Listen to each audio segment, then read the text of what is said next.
नमस्कार, स्वागत है आप सभी का राज्यसभा टीवी में। मैं हूं श्याम सुंदर और आज की स्पेशल रिपोर्ट में हम बात करेंगे श्रम सुधार कानूनों की। मेक इन इंडिया को सफल करना है तो ईज ऑफ बिजनेस ये सबसे पहली रिक्वायरमेंट है। श्रम कानून बदल देने से देश में बिजनेस बढ़ जाएगा तो मुगालते में है, गलतफहमी में सरकार। हम नीचे लागू करने नहीं देंगे और उसका पहला कदम 2 सितंबर हड़ताल में जा रहा है।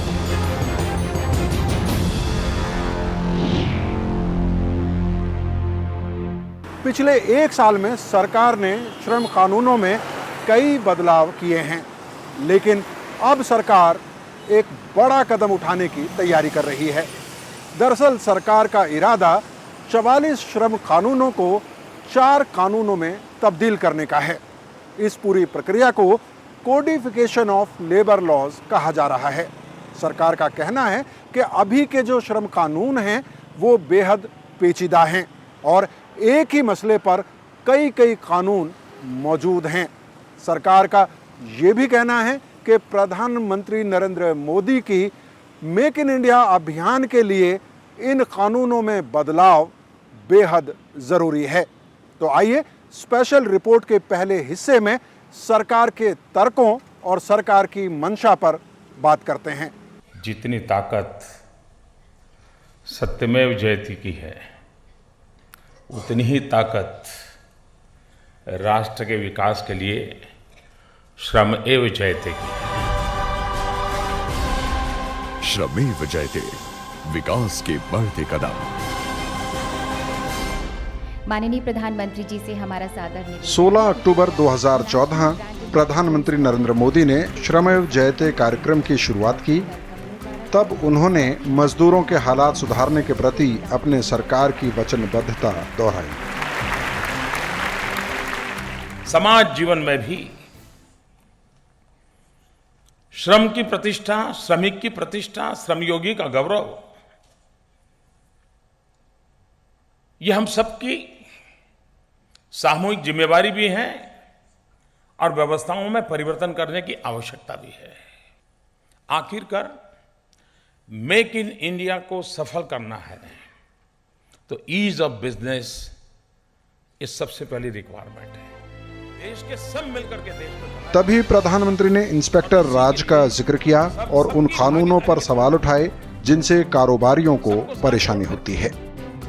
इंस्पेक्टर के इंस्पेक्शन की नई टेक्नोलॉजी एडेड व्यवस्था की गई है और उसके कारण मुझे विश्वास है कि हम जो ईज ऑफ बिजनेस की बात कर रहे हैं, आखिरकार मेक इन इंडिया को सफल करना है तो ईज ऑफ बिजनेस ये सबसे पहली रिक्वायरमेंट है।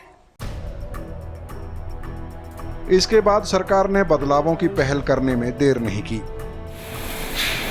जल्द ही उद्योगों को 16 केंद्रीय श्रम कानूनों से मुक्ति दे दी गई। इसके तहत उद्योगपतियों को कंप्लायंस रिपोर्ट खुद ही दाखिल करने की छूट मिली, वो भी ऑनलाइन।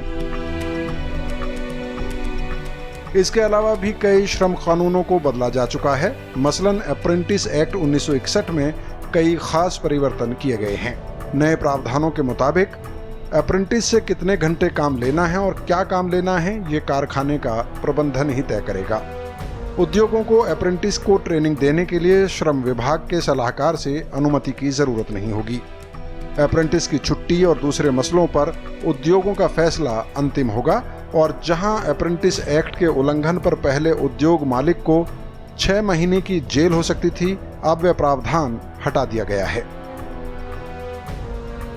इसके अलावा भी श्रम कानून 1988 में कई बड़े बदलाव किए गए, जिनसे उद्योग को कई प्रावधानों से छूट मिल गई है।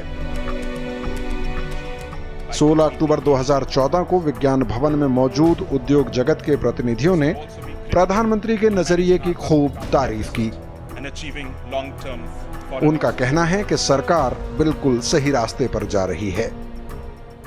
सरकार कर रही ईज ऑफ डूइंग बिजनेस की बात कर रही है कि हमारे यहाँ बिजनेस करना आसान हो, जिससे कि इंडस्ट्री बाहर से आके यहाँ मैन्युफैक्चर करे, यहाँ के लोग मैन्युफैक्चर करें और यहाँ का प्रोडक्ट बाहर भी ले जा सके, हमारा प्रोडक्ट ग्लोबली कम्पिटिटिव हो। और इसलिए सरकार ने बिल्कुल ही बड़ा स्ट्रॉन्ग फोकस दिया है ईज ऑफ डूइंग बिजनेस में, जिसमें बहुत सारे मुद्दे हैं।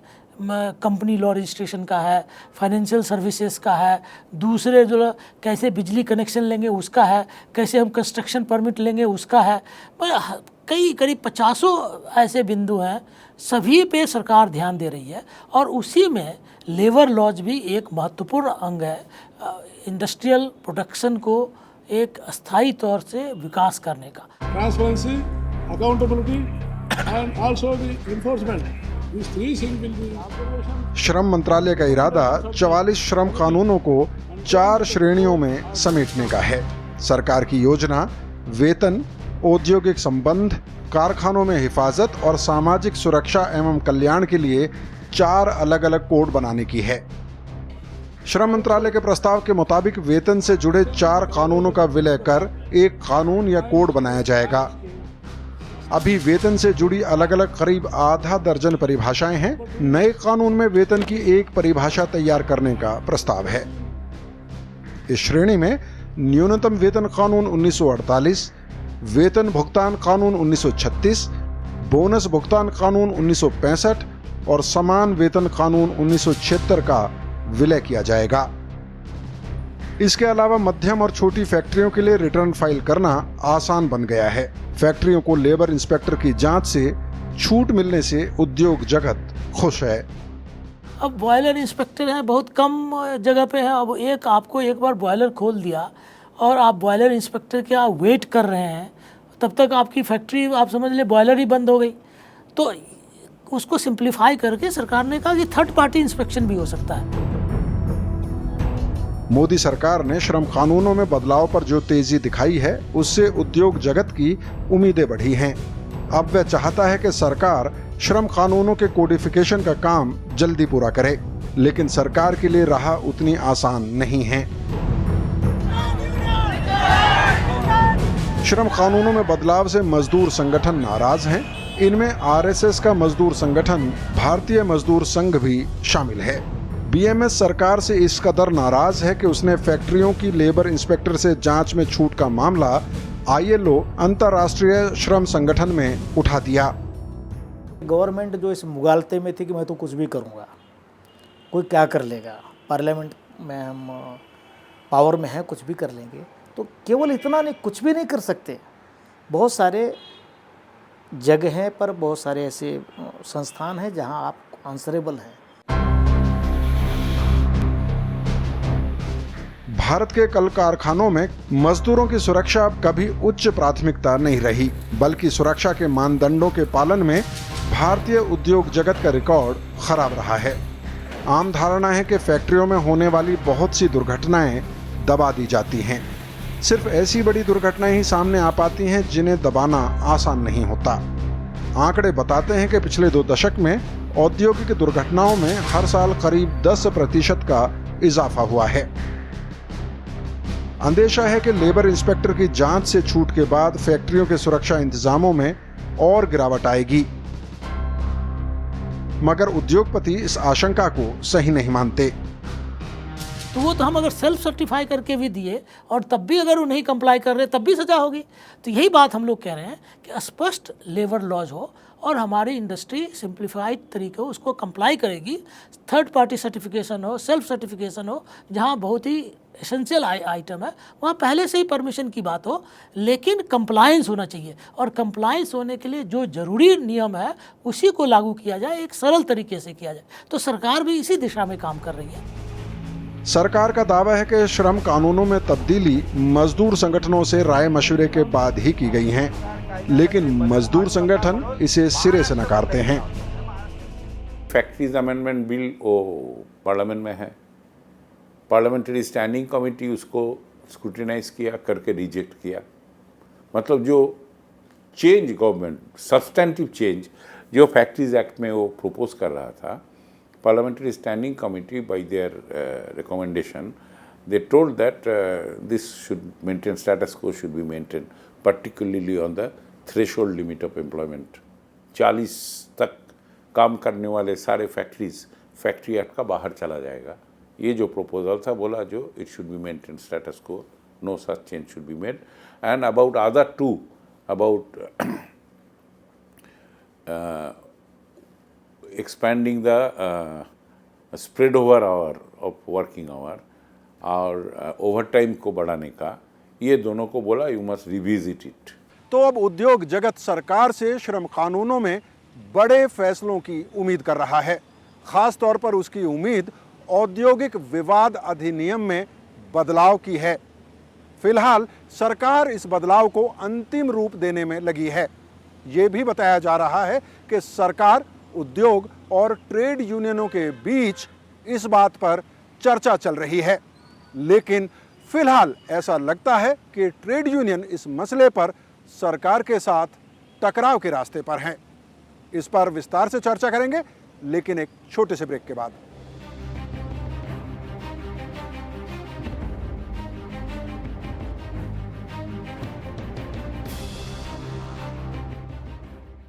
ब्रेक के बाद एक बार फिर आपका स्वागत है. मैं हूं श्याम सुंदर और आज हम चर्चा कर रहे हैं श्रम कानूनों में सुधार या बदलाव की. सरकार अब 3 अहम कानूनों को मिलाकर एक कानून बनाने की तैयारी कर रही है और इन कानूनों को इंडस्ट्रियल रिलेशन यानी मजदूर और मालिकों के बीच संबंध या विवादों को निपटाने के लिए बनाया गया था. अब सरकार का इरादा ट्रेड यूनियन एक्ट 1926, औद्योगिक रोजगार एक्ट 1946 और औद्योगिक विवाद एक्ट 1947 के विलय का है. औद्योगिक विवाद अधिनियम 1947 में व्यवस्था है कि अगर किसी फैक्ट्री में 100 से ज्यादा कर्मचारी काम करते हैं तो उस कारखाने को बंद करने से पहले मालिक को सरकार से अनुमति लेनी होगी. अब सरकार मजदूरों की ये संख्या बढ़ाकर 300 करना चाहती है, मगर मजदूर संगठनों का कहना है कि ये संशोधन फैक्ट्री मालिकों को हायर एंड फायर यानी जब चाहे किसी को नौकरी पर रखने और जब चाहे हटाने की छूट देता है. The right to governance and right to being governed, यही तो है कोई लॉ का जो मूल बात. सबके ऊपर रूल ऑफ लॉ बने, यही तो है whole purpose of our all legislations. इसमें आप 90% ऑफ द वर्कर्स को लेबर लॉ का बाहर फेंकना चाहते हो. मतलब मालिकों का रूल चलेगा, सरकार के रूल नहीं चलेगा. इज इट मैंने कोई वेलकम पोजीशन हो सकता है? जो लोग बोलते हैं वो कॉरपोरेटों का दलाली करते हैं.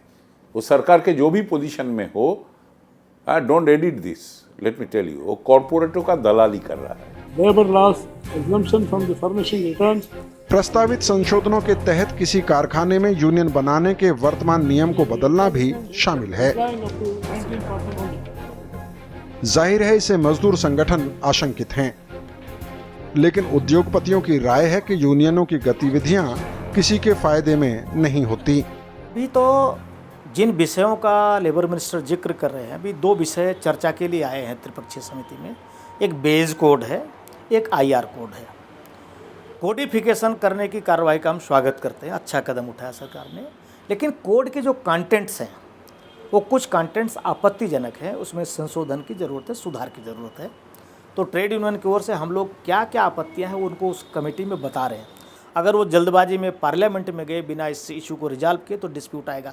अभी तक तो उन्होंने जो हमको भरोसा दिया है कि आप सबके विचार हम सुन रहे हैं, सरकार प्रयास करेगी कि इनको एकोमोडेट करेंगे. 2 बिंदुओं पर जो ध्यान दिया जा रहा है हम लोगों की तरफ से, और वो एक तो यह है कि जो ट्रेड यूनियन जो रिप्रेजेंट करते हैं वो एम्प्लॉयज़ को वहाँ के लोगों को रिप्रेजेंट करते हैं. जहाँ तक हो सके एक ट्रेड यूनियन उसी लोगों को में से हो, उनके रिप्रेजेंटेटिव जिनको वो रिप्रेजेंट कर रहे हैं.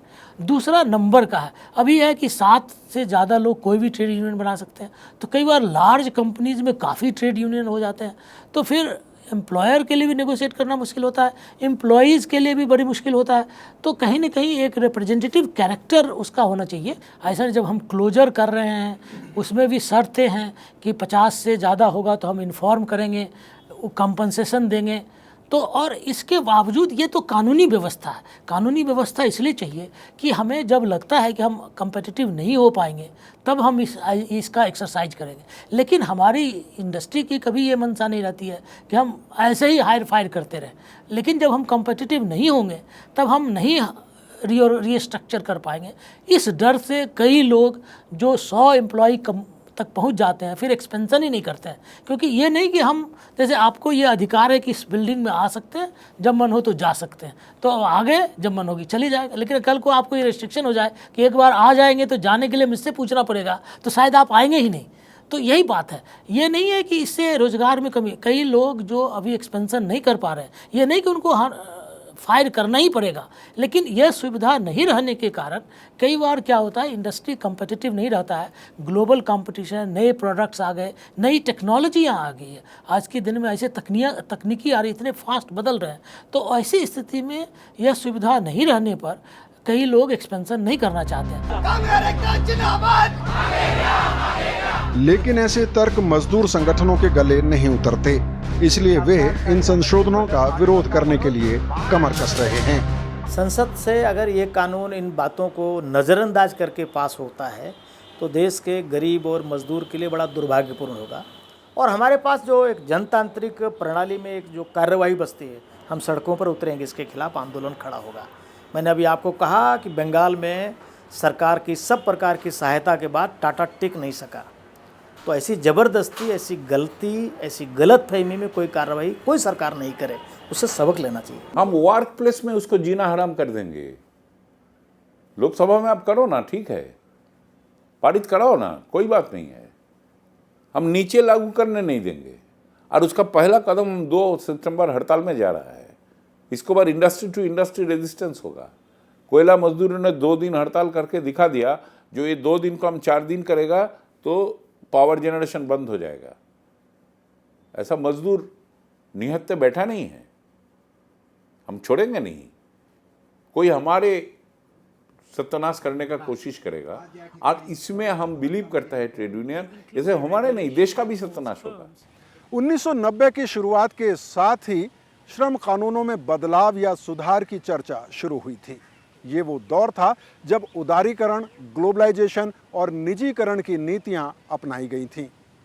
इस दौर में जितनी भी सरकारें आईं, वो सभी श्रम कानूनों में बदलाव करना चाहती थीं, लेकिन चाहकर भी वो बदलाव कर नहीं पाईं। और उसकी वजह थी कि ये सभी सरकारें गठबंधन की सरकारें थीं और क्षेत्रीय पार्टियों पर निर्भर करती थीं। लेकिन नरेंद्र मोदी की सरकार स्पष्ट और मजबूत जनादेश के साथ आई है, और उतनी ही मजबूती के साथ वो श्रम कानूनों में बदलाव की तरफ बढ़ रही है। लेकिन श्रम संगठन जमकर अभी भी सरकार के सामने खड़े हुए हैं। विश्व भर में लोगों से कहना चाहता हूं, कम make in India. Ladies and gentlemen, the Honorable Prime Minister of India, Mr. Narendra Modi.